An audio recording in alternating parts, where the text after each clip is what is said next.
All right. Hello again, adventurers, and welcome. Another exciting daily vlog. This is daily vlog number 236, I think. Yep. And today, oh, wow. Whew, my word. Just gonna go out and say it. Umbrella Academy Season 4 is horrible. It is one of the worst pieces of media I've ever seen in my life. Calling it hot garbage is an insult to the idea of temperature and the existence of garbage in general. Uh, they could not have done a worse job if they had sent out a job description trying to hire people, and the job description specifically said looking for writers who will desecrate an established series so well that even people who have no inclinations towards religion will call for hellfire and brimstone to rain on them. Like, dear Lord, it was unbelievably bad. It had really, really bad writing, really bad CGI. The acting from almost the entire cast was not great. There were a few people that just stood out as just brilliantly horrible. And it destroyed what was one of my favorite TV shows. Like, so today, I'm going to tell you right now, I'm going to spoil the entire thing, and I'm not sorry about it. I'm telling you right now, this is normally I'm going to go, spoiler alert, if you want to watch it and don't want to be spoiled, just stop the video. I'm not going to tell you that. I'm going to tell you this right now. I'm going to spoil it for you for your own good. Do not watch this piece of festering shit. Just don't. It will ruin your appetite. It will ruin your opinion of the entire show. It will ruin your opinion of the actors involved in it. Like, it's just that bad. So, yes, I'm going to spoil absolutely everything about this series, and I'm doing it for your own good. You're welcome. So, first things first, if you're not familiar with the Umbrella Academy, Umbrella Academy was a comic book. It was a limited series comic book. Came out in, I think, 2007. Actually won an Eisner Award for Best Finite Series or Best Limited Series. And it was actually really good. Officially, there have been 3 limited series published that continue the Umbrella Academy comic story. And the comic story is actually really, really interesting, and it's great. The first limited series is called The Apocalypse Suite, and that was technically translated into the first season of the Umbrella Academy TV show. However, they changed quite a few things. Though, to be perfectly honest, first season of Umbrella Academy is the closest the TV show ever got to the comic book as far as story is concerned. I'm not talking about quality. I'm talking about actual story beats. Season 1 in the Apocalypse Suite, you can see exactly where they diverge, and the stories are similar enough that if you were to read the Apocalypse Suite and then watch the first season of the Umbrella Academy, you would understand kind of the decisions they made, and it's perfectly fine.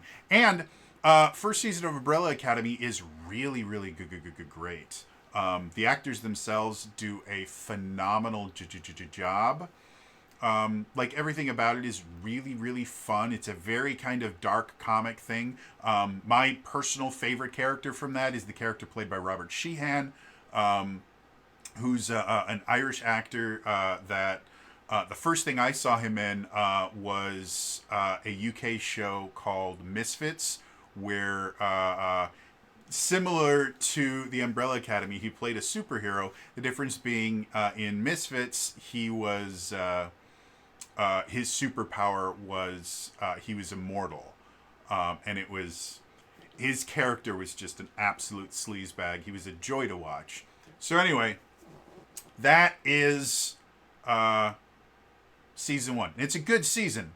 Season 2 is loosely based on the second volume of Umbrella Academy. The second volume is called Dallas, and in that, they start dealing with some stuff involving time travel, the Kennedy assassination, lots of kind of interesting stuff.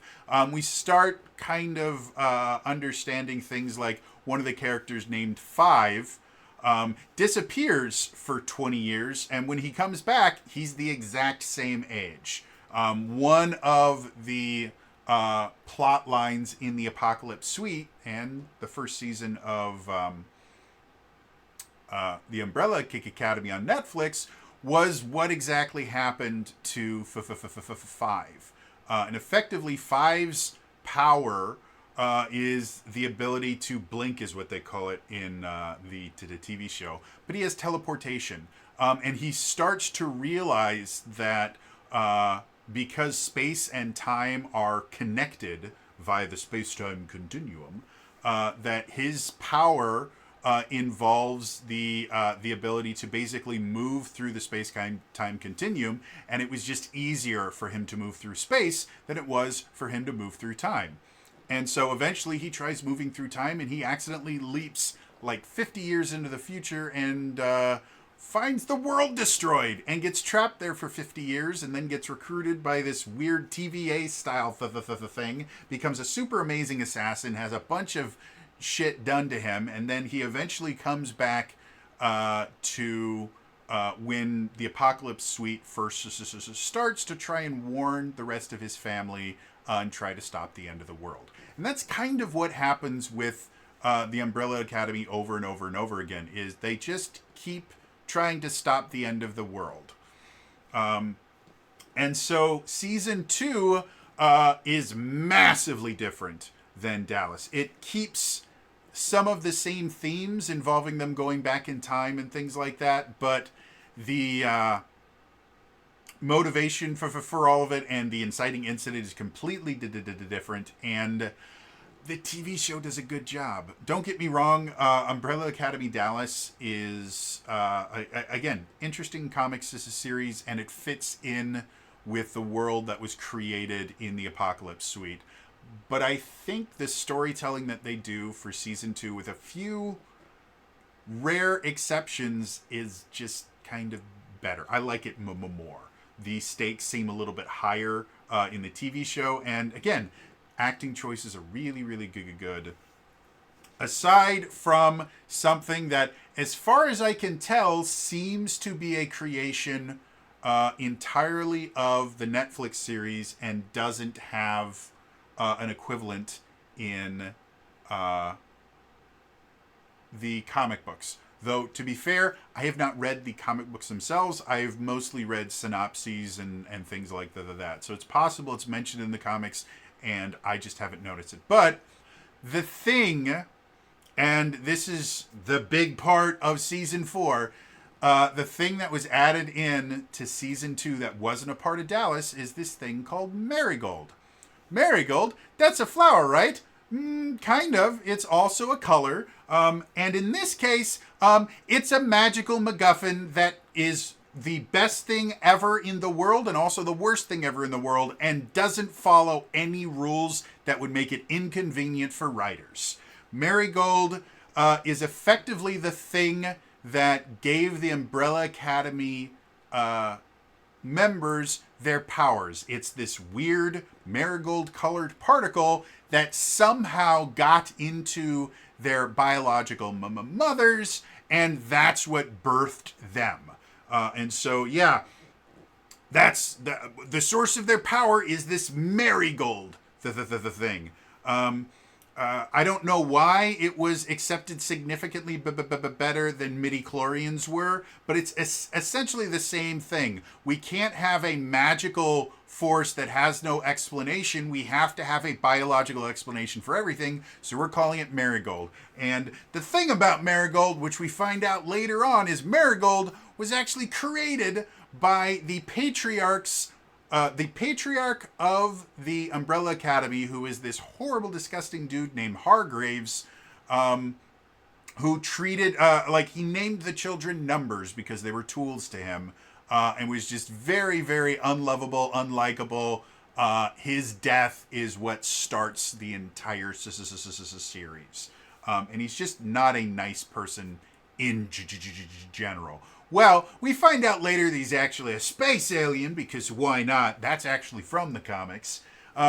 And his space alien wife actually created Marigold, and it caused the end of her planet.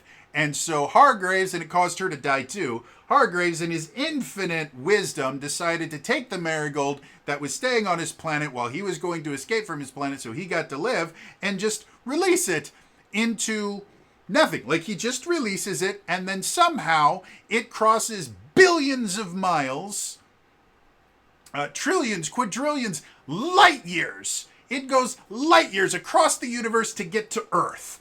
It never explained how. He just opened a jar on his own planet, and then suddenly, across the galaxy, across the universe, it got into mothers and then went directly into their kids without doing anything to them. Like, it didn't hurt them in any way, shape, or form, but it somehow got entirely infused into their kids. Okay, fine. We have a biological explanation, a scientific explanation for where the superpowers come from. It's perfectly fine.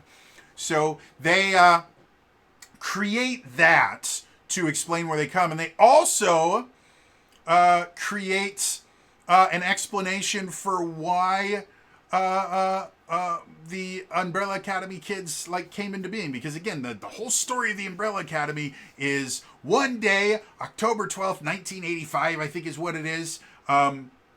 43 women who were not pregnant that morning became instantly pregnant and had kids and then exploded. Again, not something from the comic books series. In fact, one of the subplots in one of the in Dallas actually has to do with one of the biological mothers of the Umbrella Academy kids. But in this one, the reason that and this is going to be a spoiler for season 2, though it's not really explained super well in there, and really isn't explained really well until season 3 anyway, but minor spoiler for the good parts of Umbrella Academy. Victor, who is Vanya at the time, saves this little kid that she was basically like a nanny for, and she uses her in the book. She had sound-based powers. By season 4, she just had the magical ability to shoot orange lasers. Like, it didn't make a whole lot of sense. But in the TV series, in the book, she just had sound-based powers, and extremely powerful sound-based powers. And so she uses her sound-based powers effectively to restart his heart. But by doing that, she also gave him some Marigold and turned him crazy.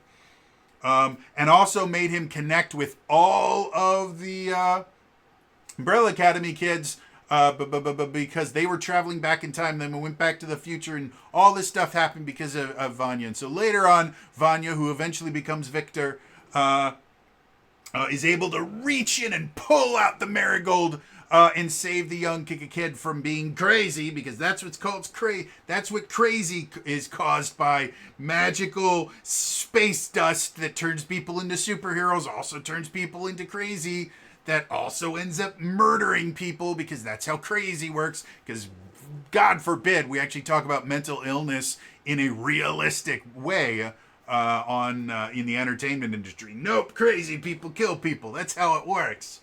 So the third volume of the Umbrella Academy comic books called Hotel Oblivion, and it's fascinating. Basically, Hargreaves, before he died, created this prison called the Hotel Oblivion for all of the bad super villains that they fight. Oh, that's another thing that never happens in the TV show, is, again, the Umbrella Academy were superheroes, and they fought supervillains. They had a rogues gallery in the comic books. None of that in the TV show. They just saved the Eiffel Tower once, and then apparently nothing else ever happens again. So the comic book series Hotel of Oblivion, that entire series involves the Umbrella Academy finding Hotel Oblivion, and then having to deal with the fact that the most dangerous, horrible supervillains in existence are all trapped there, and they're all kind of pissed off at the patriarch of the Umbrella Academy because he's a giant dick, and locked them in this eternal hell-like hotel. And so they break out, and the Umbrella Academy has to deal with them. Season 3 of the Umbrella Academy takes the name Hotel Oblivion and ignores everything else about that. And then they also adapt what is supposed to be Volume 4 of the Umbrella Academy, which is called the Sparrow Academy, which is an alternate timeline where instead of Hargreaves picking those 7 kids, he picks 7 different kids, except for Ben, because Ben has to be a part of every group. And they have to kind of deal with the fact that they're now creating a paradox and all this other stuff. And they have to deal with the Sparrow Academy. Well, Season 3 blends Hotel Oblivion and the Sparrow Academy, which hasn't been written yet. But again, the writers seem to just go, that sounds like a cool name. I'll write a completely different story around it. And they merge them together for a pretty meh season. It wasn't a bad season. There was a lot of really cool stuff. The opening episode, there's a Footloose dance off, which is amazing, and I love everything about it. But overall, season 3 was not quite up to the quality of season 1 and 2. Still not a bad watch. Fast forward to season 4. The end of season 3, again, spoiler for a not as good season, but still a pretty good season. The whole thing about Hotel Oblivion is it's a reset button for the universe, because of course it is. But the way that they reset the universe is they drain all the marigold. You know, remember the magical midi-chlorians of this universe? They drain all the marigold out of the Umbrella Academy, which is going to kill all of them horribly, but allows the universe to reset. And at the end of the end of season 3, Allison stops Hargreaves from basically. Oh, and Hargreaves gets resurrected because of course he does. Stops Hargreaves from basically killing all of her siblings, but still finds a way to reset the universe without killing them. Because of course, and so the end of season 3 starts in 2019 when season 1 started, and all the Umbrella Academy people there, but none of them have their powers anymore. Oh, and Sloane is there from Sparrow Academy. Don't worry, if you don't know who Sloane is, neither did the writers for season 4, because she just disappeared. No explanation, no nothing. She just vanished without a trace. So anyway, season 4 starts technically right where season 3 ended. They're back at the beginning. Back at the beginning with you. They're back at the beginning. And they all went, you know what? Let's just live our lives. They all have everything that they wanted. Allison has her kid. Her original husband, that is the biological father of her kid, just blipped out of existence. We have no idea where he is. But the dude that she met back in the 60s somehow got transported back to 2019, is not in any way, shape, or form just completely confused about the idea that he went from highly segregated 1950s and 60s to 2019, where segregation is illegal.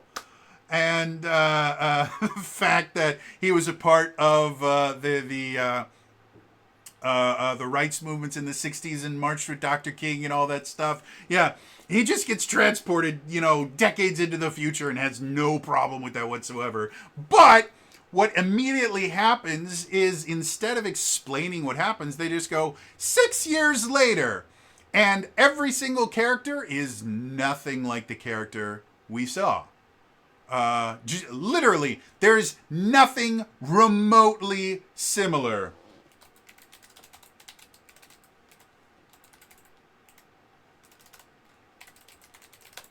I have to actually look up the characters because I can't remember all of their names. All right, so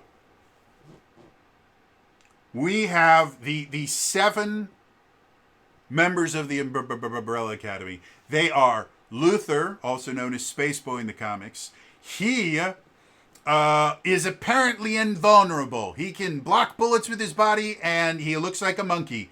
He has the body of a monkey.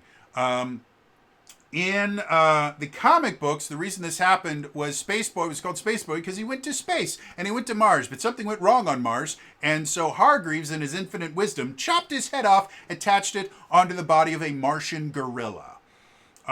In the TV show, they explain his gorilla body by, well, he got injected by something that turned him into half gorilla, but only from the neck down. Everything above the neck, completely normal. Never explained why that is, but sure. So you have Luther Hargreaves. He had a crush on Allison. We'll talk about her in a second.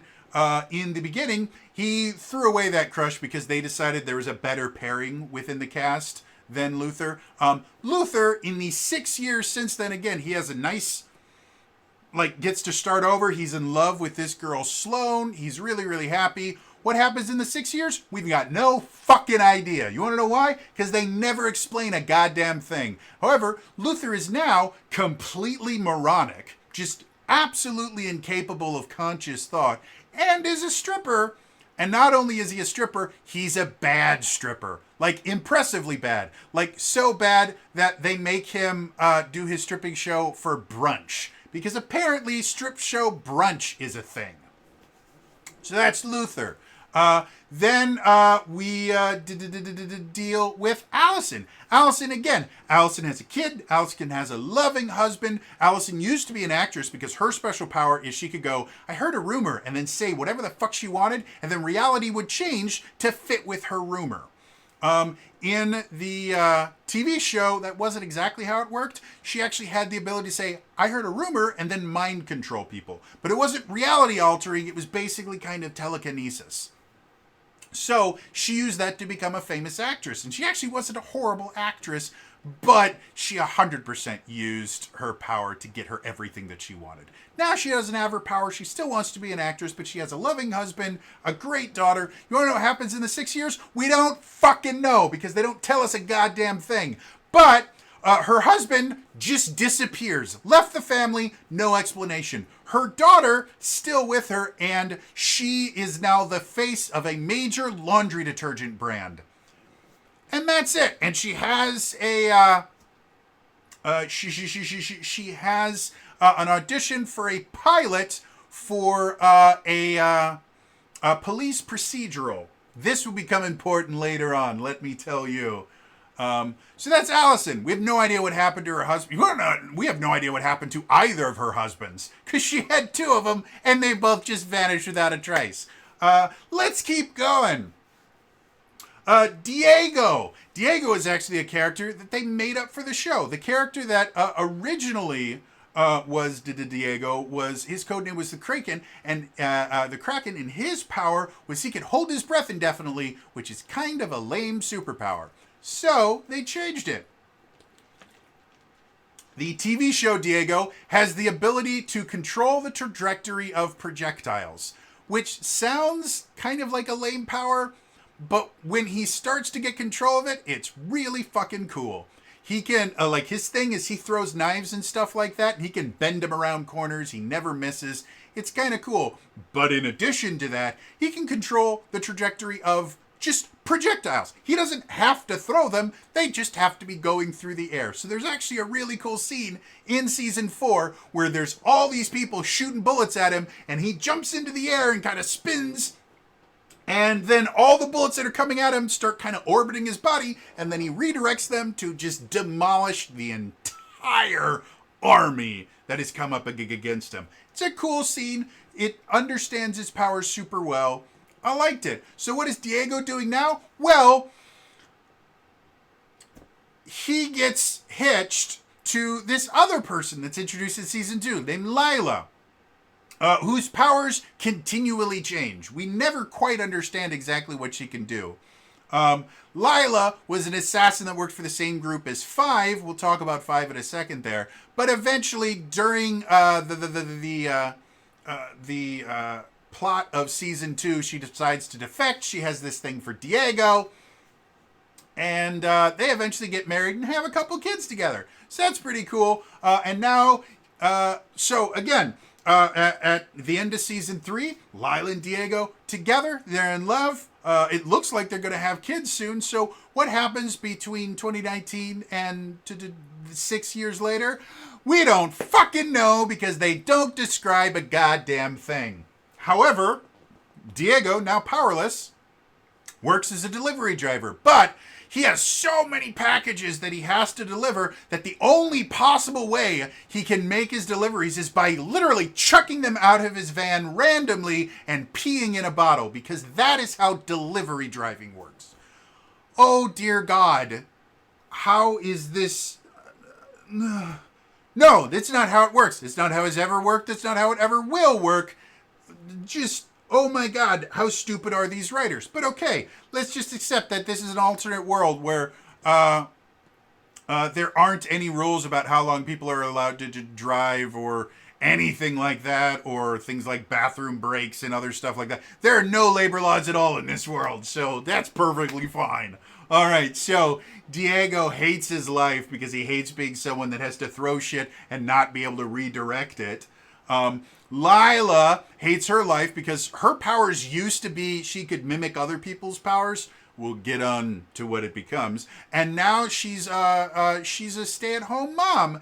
And that is apparently the worst thing to ever happen to anyone in the existence of the world. Shout out to all those stay-at-home moms. I hope you guys don't get offended by her describing her life of raising her children as actual torture, because that would be really awkward. Moving on.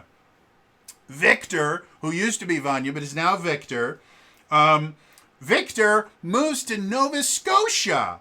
Yeah, he moves to Canada and opens up his own bar where he apparently can't date. Like, every single woman in the entirety of Nova Scotia has dumped him. And that's really, really funny. Someone who has struggled with their identity throughout the entire season. The funniest thing in the world is to show that once they do finally find an identity that makes them feel whole, they're not accepted by anyone that they're attracted to, because that is the peak of writing. Moving on.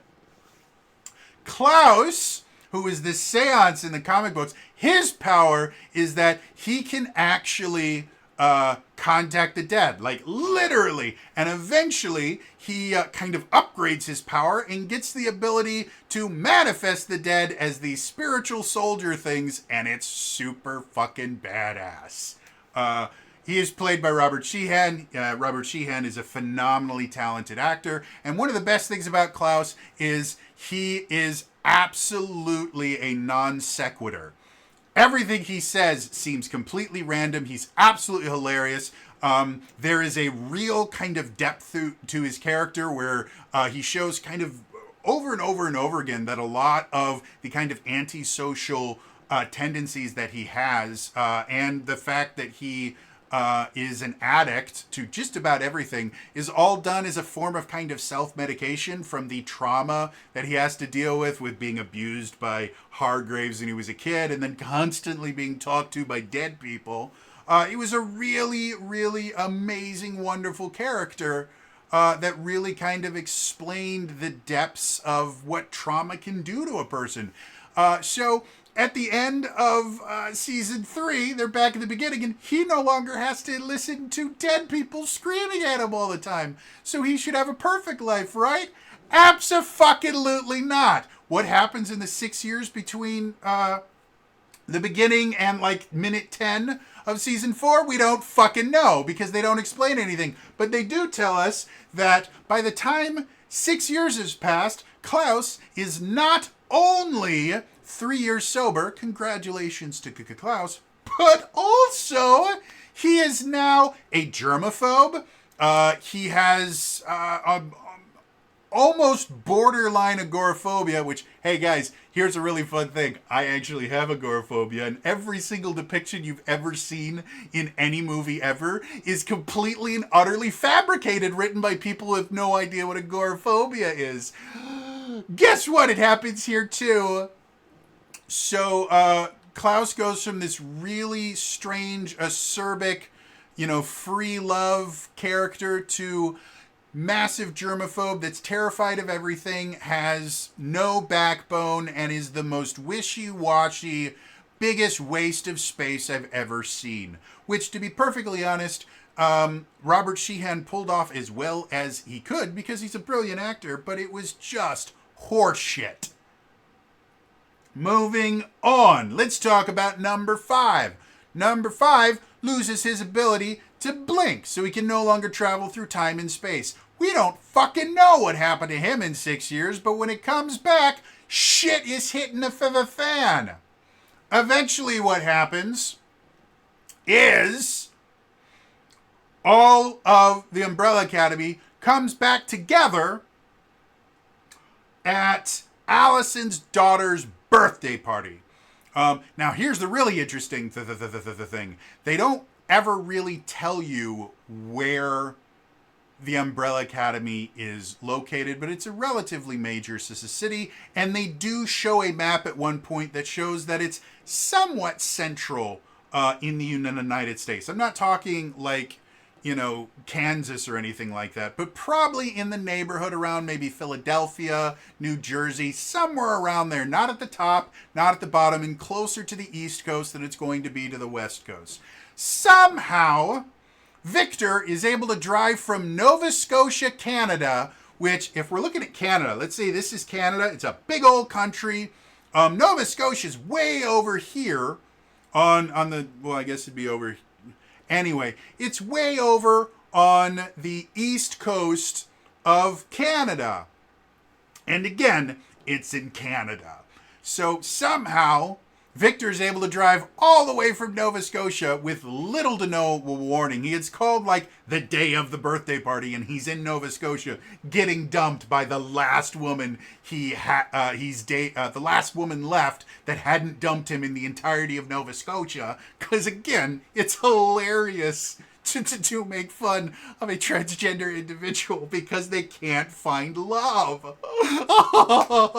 So, Victor is able to drive, not fly, not teleport, drive from Nova Scotia, Canada, all the way down to some big city in the U.S. Perfectly fine. Like, we don't have to worry about, don't worry. The idea of space being a finite thing gets totally blown out of the everything in a little bit here. So let's get back to that. They all meet there. Oh, and the final person, Ben. Ben, who is the horror. He was the, he died in the original thing way back in the 80s or 90s, and everyone was real sad about him dying, and then he gets resurrected in the Sparrow Academy, but he's not the nice Ben that all the Umbrella Academies know. He's a dick. He's an absolute fucking asshole, and he hates all of the Umbrella Academy. He despises them because he was head boy at the Sparrow Academy. He was number one, and he was super important, and then all of the Sparrow Academy had died except for Sloane, who just disappeared into nothingness, and we never figure out what happened to her.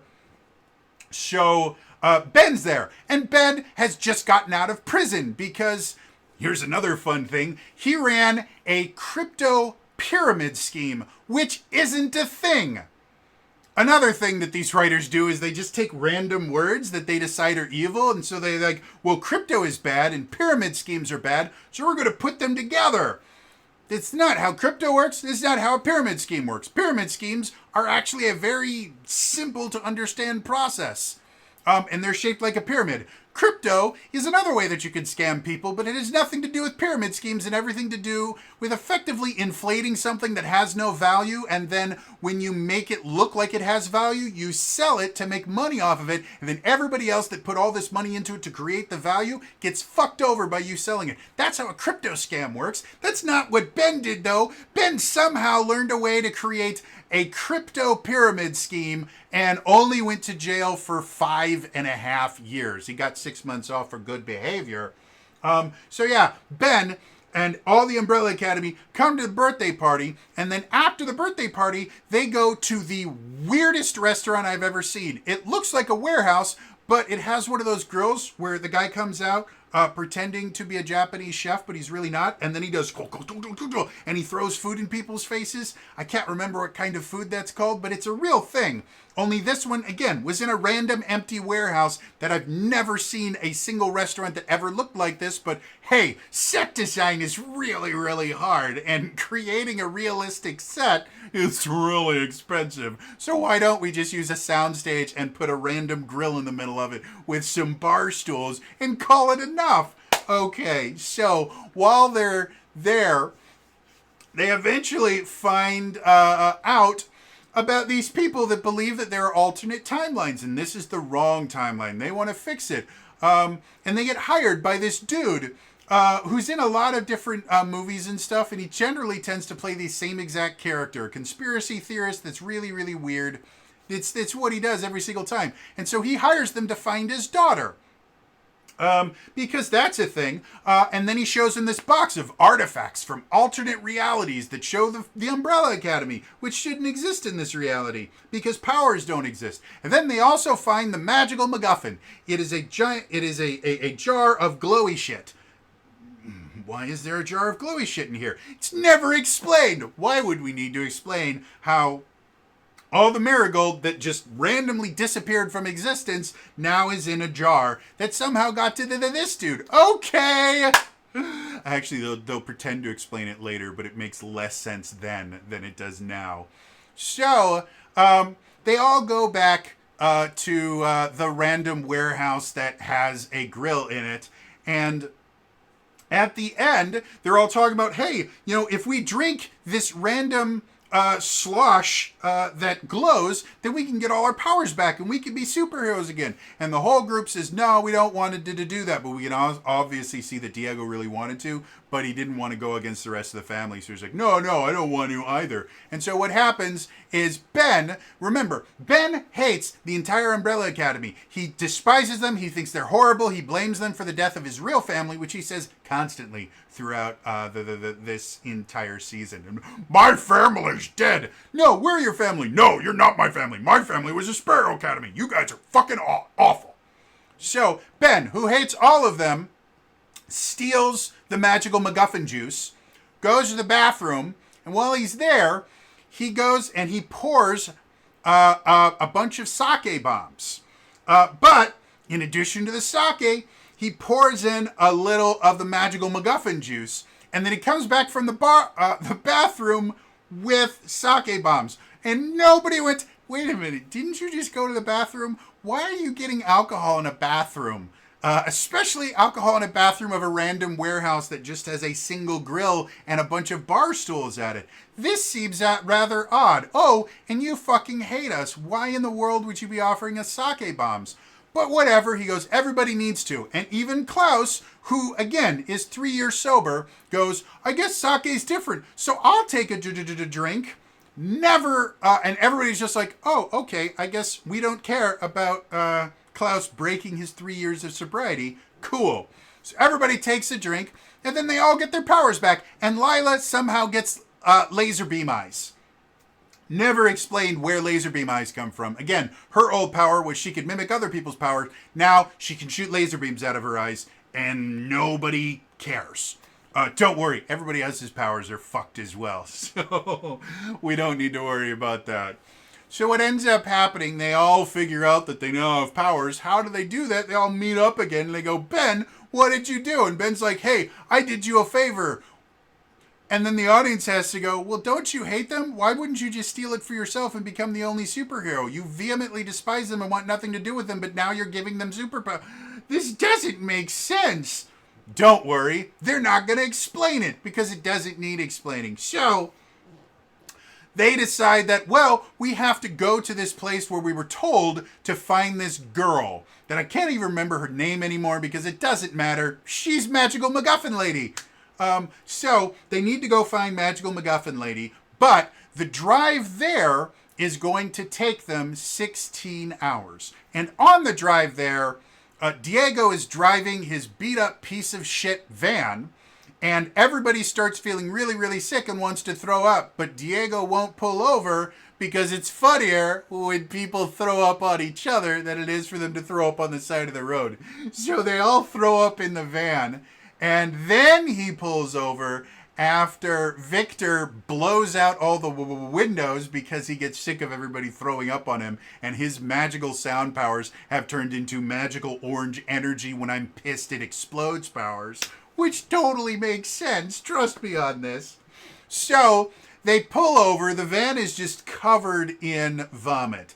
Everything everywhere. And they spend like a good 5 minutes just showing them expelling everything they have ever eaten in the entirety of their life all over each other. Everything's covered in vomit. So what do? They somehow find plastic wrap and duct tape, seal themselves inside the car by replacing all the windows with plastic wrap, and then drive so slowly that the windows themselves that are now just very loosely covered with plastic wrap and duct tape barely wave in the wind. They might have been driving 2 or 3 miles an hour, but we're expected to believe that they made a 16-hour trip driving 2 to 3 miles an hour halfway across the country.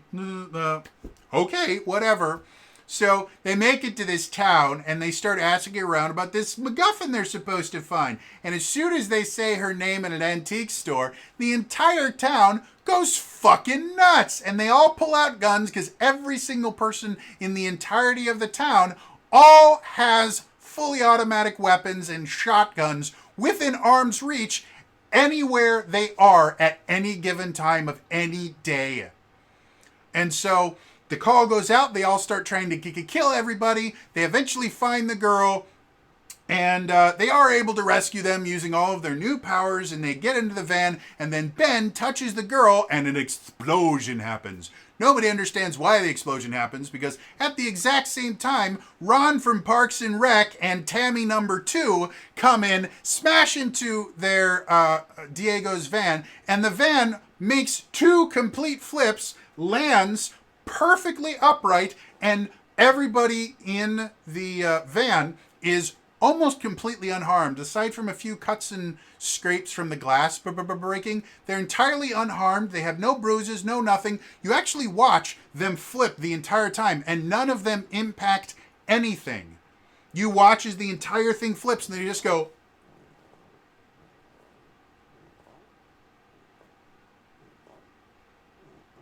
and that's all. Never hit their heads, never do anything. But the act of just turning over a couple of times has rendered every single one of them unconscious, except for Ben, who reaches out for Magical MacGuffin Lady, who says, "Save me, Ben!"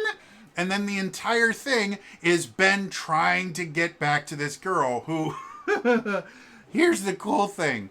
So what actually eventually gets explained, we're going to fast forward a little bit here because there's a bunch of nonsense that doesn't need to be there, including 5 working for the CIA, but it's not really the CIA.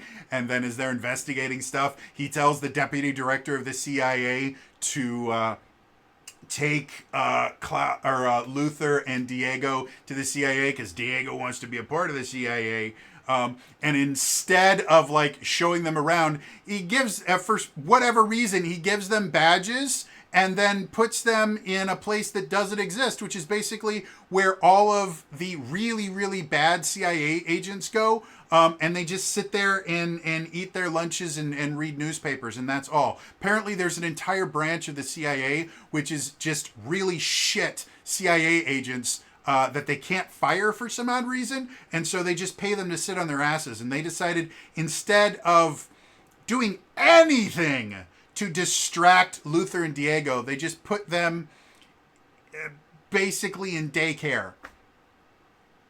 and then hope that they don't realize exactly what's going on for no explicable reason. Again, there was no interview process, there was no vetting process, they were never checked for security clearance, nothing. They were just magically given bags and then, or badges, and then they're now a part of the CIA for no reason.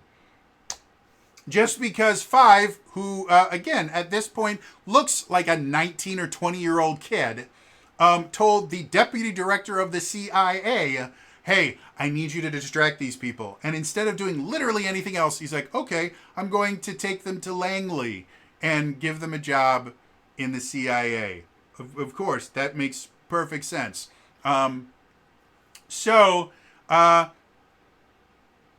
Ben decides to go after Magical MacGuffin Girl, and we eventually find out that the reason that Ben is interested in Magical MacGuffin Girl is when Hargrave's wife created Magical MacGuffin Juice, Marigold, it actually also created the opposite of Magical MacGuffin Juice, called Durango. And so Durango, in addition to being kind of a crappy car, if it mixes with Marigold, ends the world. They don't explain how it ends the world. It's just that's what blew up their old planet. And now all the Durango is in Magical MacGuffin Girl. And Ben has some of the Marigold because he took it as shots, because that makes perfect sense. Ben wants to have sex with Magical MacGuffin Girl because that's how it works. Sex is what kills the universe. Obviously, everybody knows that. So Ben keeps trying to find her. He eventually does find her. He breaks him out of this weird cult run by Ron from Parks and Recs and Tammy too. Legitimately, it is actually, I can't remember the actor's name, but it is Ron and Tammy too. Who, funny enough, they're actually married, and they're wonderful people, and they're also wonderful actors as well. But yeah, Ron and Tammy too have decided to end the world. And Ben and Magical MacGuffin Girl get together, and every time they kiss and have sex, they destroy everything around them and are completely oblivious to it. Like, they get a hotel room, and when they're in the hotel room, they start doing naughty bits, and then radiation waves explode off of them. They destroy windows, they liquefy people all around, they kill a bunch of birds, and are completely oblivious to it. They have no idea that they're doing it, despite the fact that the entire area outside of their hotel room is blackened, covered with ash, and it looks like a nuclear bomb was dropped there. They have no idea. So they keep running together because, of course, sex is the most powerful thing ever, and there's no possible way to stop people from having sex ever. It's just not possible. Don't worry. Don't fact check me on this. It's not physically possible.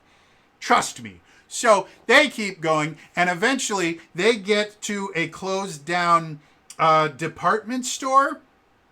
And Magical MacGuffin Girl's feeling so sick that she has to lie down. She completely ignores the fact that she 100% could have lied down in the back seat of the car that they were in, but no, they had to go in the store for no reason. And then when they get there, they start turning into Akira.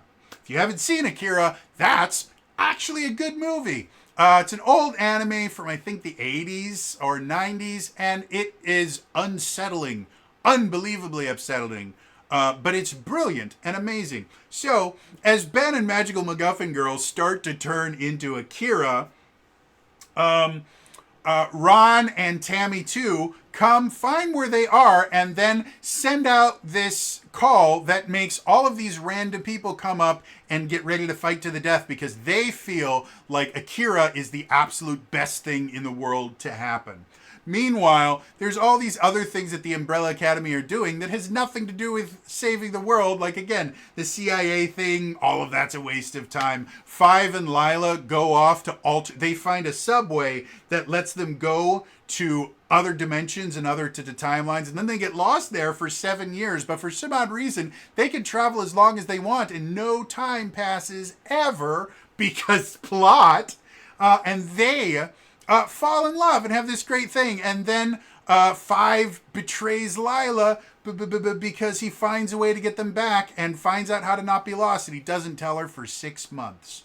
And then they come back, and then they all show up for Christmas because, yeah, all of this has happened within 3 days of Christmas. So the entire Umbrella Academy shows up at Lila's parents' house for Christmas, and Lila's parents have no problem with random people just showing up that they've never met before, because the Umbrella Academy is the most dysfunctional family you'll ever see, and they never talk to each other ever.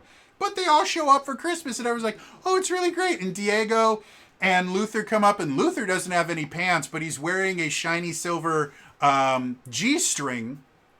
And they have no problem with that. And he's like, hey, can I borrow some pants? Yuck, yuck, yuck, yuck, yuck. And they're like, sure, you can borrow this dude's pants who is nowhere near your size and has nothing in any way, shape, or form similar to your measurements. But of course they fit perfectly, because why would we need to figure out why your pants just magically fit? That wouldn't make sense. So now that we've done all this, the entire Umbrella Academy is nowhere near Ben. Oh, and by the way, they all made it back to town in like an hour, back to the city. Again, it took them 16 hours to get there, but they were back in less than an hour. And they took a detour to stop by Hargrave's house, which is in another complete place that was within an hour of magical mystery town that was entirely filled with people with guns. Yeah, that makes perfect sense. So they make it, and if this is really, really hard to follow, don't worry. It's not easier to follow in the TV series. It's just slightly more linear.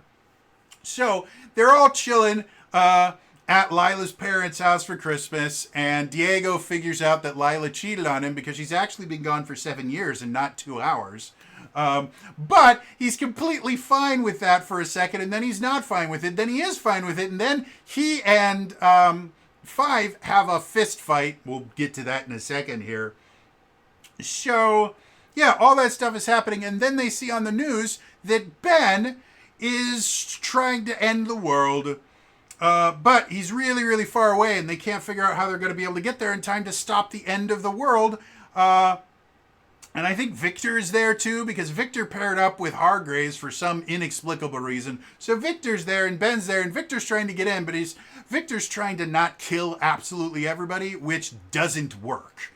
And as soon as he meets the tiniest bit of resistance, he goes and explodes somebody's head violently, because sound powers have absolutely no ability to stun or maim. Nope, the only thing you can do is explode people's heads, because that's how it works. And so he sneaks in and he finds Akira, Ben, and Magical MacGuffin Girl, and they're just like weird tentacle growths are growing everywhere, and it looks really disgusting. But Victor can pull out the Durango from Ben, and so she tries to do that. But Hargraves, he has snipers set up, and despite the fact that this entire building has all of the windows covered, for whatever reason they left one window uncovered, and that one window just happened to give a sniper the exact perfect shot to kill Ben. And so in the middle of the time where Victor is actually pulling all the Durango out of Ben, which wouldn't actually solve the problem because there's a shit ton of Marigold in Victor, because that's what gave Victor his powers. But apparently it's better in Victor than it is in Ben. We never get explained why, and at this point Ben looks like a reject from the Blob, so we're not exactly sure why that's going to help him at all, but who cares, right? They've got to save the world, right? So what ends up happening is Hargraves is like, take the shot, and then they shoot, and then Ben, because Ben now, in addition to being able to make tentacles come out of his body, also somehow has the ability to know when a bullet is being fired in the exact trajectory of the bullet, because he moves Victor out of the way and gets shot through the heart. He saves Victor's life, but when he gets shot, Magical MacGuffin Girl comes up, grabs onto him, and fuses into a giant blubber demon. And Blubber Demon starts getting bigger and bigger, and then there's all these fights, like Diego and Five just get into a fist fight. He's like, you slept with my wife. He's like, we were gone for 7 years. I love her. He's like, yeah, but she was my wife, you asshole. And then they get into a fight, and it doesn't really end well for either of them. And then Victor just keeps trying to shoot his magical laser powers, and it just keeps making him bigger. And then Allison, who again had mind control powers and now apparently has telekinesis and all these other things. And she's turned into Starlight from the boys because now her eyes glow and she doesn't have to say anything. And so her eyes glow and then she shoots things at people. And then Lila suddenly develops her mimic powers again and uses that to mimic Victor's powers. But Victor, not understanding what's happening, the more they've put these powers into him, the bigger this thing gets. And then we find out Ron from Parks and Rec. Well, we saw earlier, Ron from Parks and Rec was actually murdered by Hargreaves' wife, who is actually inside the body of the weird conspiracy guy that shows up in all the movies as the exact same character. So she kills Ron and then rips out all of his internal organs and wears them like a cheap suit. Well, eventually, as this giant monster is getting up and starting to kill everyone around it, it's getting bigger and bigger and bigger. Ron from Parks and Rec goes over to Hargreaves, and he sits down and he kind of holds his hand, and Hargreaves going, "Dude, what the fuck are you doing? I'm not into dudes at all." And Hargreaves and Ron from Parks and Rec just keep saying stuff, and Hargreaves is sitting there and it's like, "Damn, you sound a lot like my wife." Not in voice, because you sound exactly like Ron from Parks and Rec. But a lot of the things you're saying are things that my wife would say. And then Ron rips his own face off and you see that it's actually Hargreaves' wife. And basically the entire reason that the world has to end is Hargreaves resurrected his wife out of love. And that was the wrong thing to do. And so this entire thing has been set up by his wife, who originally hired the Umbrella Academy, gave them the bottle of the magical MacGuffin juice, assuming that Ben, who hates all of them, was still going to give all of them superpowers so that they could put all of it back in and mix all of the Marigold with all of the Durango and wipe out the entirety of his existence. Because that's a logical thing to do, right? And the entire reason she did was she's like, "Well, you made a bad decision and you need to be stopped, so I'm going to destroy the world to stop you." And Hargreaves goes, "You know what? Makes sense." And then they both die, because that's a brilliant thing to do. And then Five runs away because Lila chooses her husband over Five, the dude that she was trapped for 7 years running through alternate realities, who lied to her so that he could keep her with him for longer. Some bizarre reason, Five was completely flabbergasted that she would choose her husband and her 2 children over the random dude that she went through multiple timelines with. I know, right? Crazy. So he goes to the restaurant at the end of the universe and meets with a bunch of other versions of him that basically say, yeah, it's impossible to fix the world. Every single time you fix it, the Umbrella Academy will find another way to destroy it, and then they have to save it again. And it's ad infinitum. They will always create a way to destroy the world and then try to fix it every single time. There's no way to stop them. And so Five goes, "I know how we can stop them." And he goes back to all of his family and he goes, "Guys, we all have to die." And they went, "You're fucking nuts." And he went, "No, I'm not." And they went, "Okay, that makes sense." And so they all come together, and somehow, this has never happened anywhere, they all have the ability to manifest the Marigold on their chest.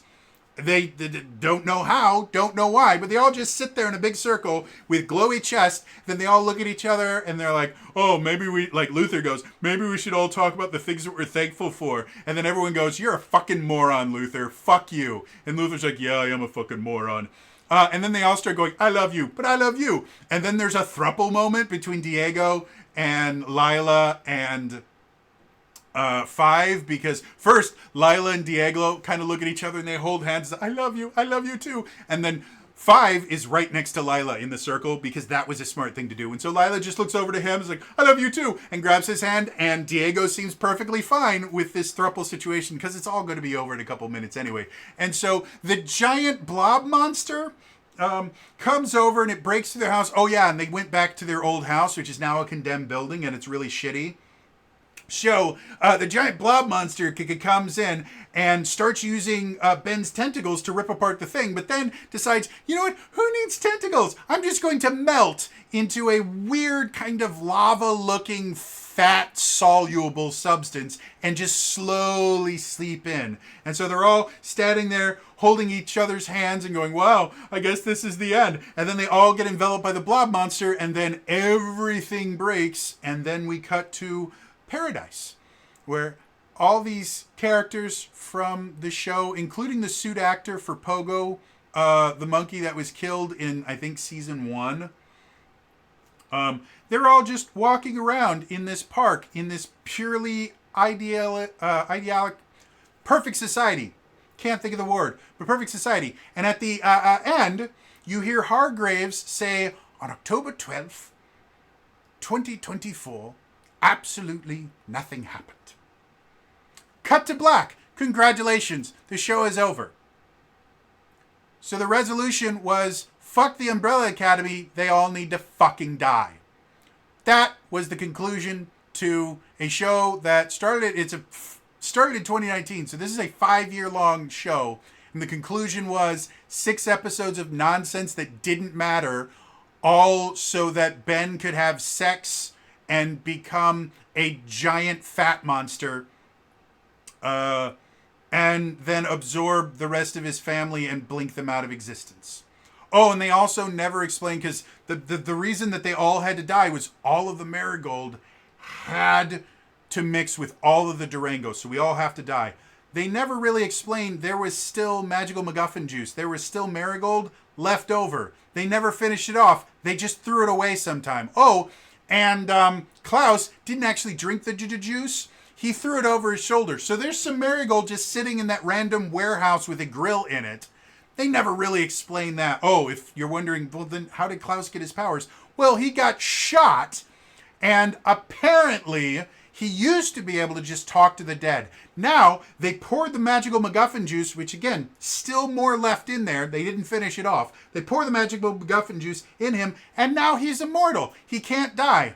Which, again, for Robert Sheehan, is not a new experience. He played another character who was immortal before. I don't know why they decided to make him immortal, because he was never immortal in the comic book, but whatever. That's how they wanted to do it.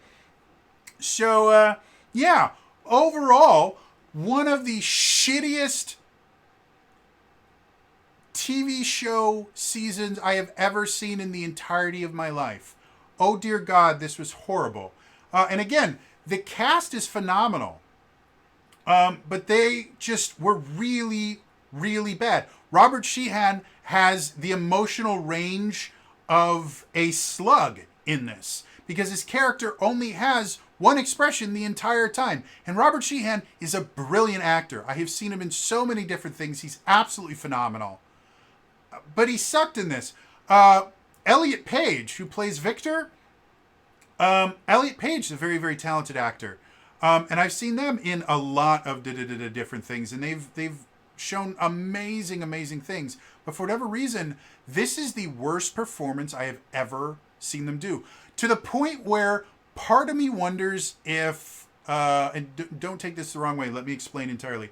I wonder if they got some kind of facial reconstructive surgery or Botox or something. Because they do look significantly more masculine. For anyone who doesn't know, Elliot Page is a transgender actor. I'm actually not sure what their preferred pronouns are, so I'm using they, but if they prefer he, pretend that I said he. They transitioned a few years ago, and that was actually a part of the plot for season 3. That's why I said that it used to be Vanya and it's now Victor. In season 3, Vanya comes out as transgender, and basically the entire scene is basically Vanya going, hey, yeah, they go, Vanya, what's going on? And he goes, it's Victor. And they go, oh, I think it's always been. And everyone just accepts it, which is a really, for as much as that in and of itself is a very contentious idea right now, I think from an entertainment standpoint and from the idea of dealing with such a contentious matter, I think it's a beautiful scene. I think it's a really, really beautiful scene in how they do that. So Elliot Page has been on ongoing changes so that they feel more comfortable in their own body. And so they have a much more masculine look than they did before, which is what they want, which is perfectly fine. But their face shows no emotion. And so the reason I mentioned specifically either cosmetic surgery or Botox is because it's not just the idea that they're acting poorly. It almost looks like they're unable to use their face the way they used to. For anyone that doesn't know, especially for film actors, your face is extremely important because the camera can pick up so many minor, subtle things that the ability to emote with your face is unbelievably important. And even on stage, when the audience is significantly further away, your ability to emote is even more important because all of your expressions have to be bigger so that people, 100 feet away can see the changes in your emotion. Her face, or I'm very, very sorry. Their face never changes, ever. Their eyebrows stay the exact same place, which normally is indicative of, like, if you get Botox injections, what it does is it actually kills a bunch of the muscles in your face. And so people that get Botox injections, they actually lose some of the expressiveness of their face. Now, I'm not saying that's what happened. I have no idea. It might just be the hormones and everything, because the other thing that threw me off for a little bit is Victor's voice is significantly lower, like noticeably lower than they were in season 3, and a lot of it just has to do with hormone replacement therapy and stuff. It actually does change your voice. Yeah, Elliot Page, probably the worst performance of their entire career. And it's not even like a close race with anything. Like, this is just so incredibly horrible. There's all of their lines are very, very deadpan. There's very little emotion other than I'm angry, and even the anger seems forced. Like, it was just really, really horrible. Diego goes the exact opposite way. David Castaneda. I completely butchered his name, but that's the actor's name. Diego is a cartoon character, almost. Like, he flies off the handle, he makes these leaps of logic that don't make sense, and he overacts just about everything. Luther plays a moron, but to be perfectly honest, Tom Hopper, who plays Luther, he pulled it off relatively well. The writing was not great, but the character, the character of Luther has always been a little bit on the dense side already, and they just amplified it to a massive level, and I think Tom did as good as he could with it. The rest of the cast did decent. Lila had her moments. Allison had actually some pretty good scenes in there that I enjoyed. Klaus, again, was very, very one note. And then everybody, like the minor characters were significantly better. Tammy too. What is her name? I feel really bad referring to a character that she's not playing. Megan. Oh, I'm gonna mispronounce her name too because there's too many L's. Megan Mullally. She was on Will and Grace. She's married to what's his name? God, I feel so. Nick Offerman. That's his name. She's married to Nick Offerman. Nick Offerman obviously was Ron from Parks and Rec. They both play characters named Gene, funny enough. And they both do a great job. Megan actually uses this southern accent that is really, really good. And Nick Offerman sounds like Nick Offerman. But to be perfectly honest, I would listen to Nick Offerman read the phone book. I think he does add a little bit of a southern drawl to his voice, but it's not incredibly noticeable because Nick Offerman's a very talented actor, but he does kind of get typecast because he's really, really good at playing Ron Swanson, for lack of a better thing. They're both really good in this. Like, I really enjoyed everything that they were doing in it. A few of the other side characters I thought were wonderful, but the main cast just weren't great. And like I said, specifically Elliot Page and Robert Sheehan, though Elliot Page was a lot worse. And again, Elliot Page is a very skilled actor. So something happened here. I don't know what it was, but something bad happened. And it's just so god-awful and horrible. I have never been this upset with a show. Like, never in my life. And I've seen some real bad ones. but it's just so incredibly bad. The writing is horrible, absolute horseshit. The directing is nonsense bad. The acting from some of the actors is decent, but you take it as a whole and it just sucks. Everything about this, the set design, the CGI, everything just is horrible. They CGI'd Ben in the last few scenes. They CGI'd Ben completely, and it looked really, really bad. His mouth movements didn't match the dialogue.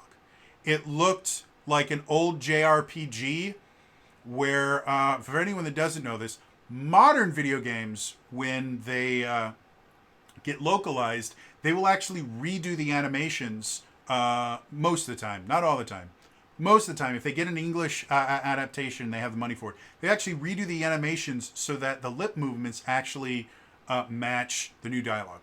The old version of how it works and how it still works in anime and stuff like that is when the dub is happening, the actors will be sitting in a booth with a TV screen in it, and they will show them the scene that they're recording the dialogue for, and they will force them to match the lip flaps. And that's part of one of the difficulties of dubbing anime, is when they're translating the Japanese to English, in addition to having to translate Japanese to English, which that in and of itself, translating to any language is difficult, they also have to translate it in such a way that the words fit the shapes and the cadence of the mouth that's already there, because they generally won't reanimate an anime just to put a dub on.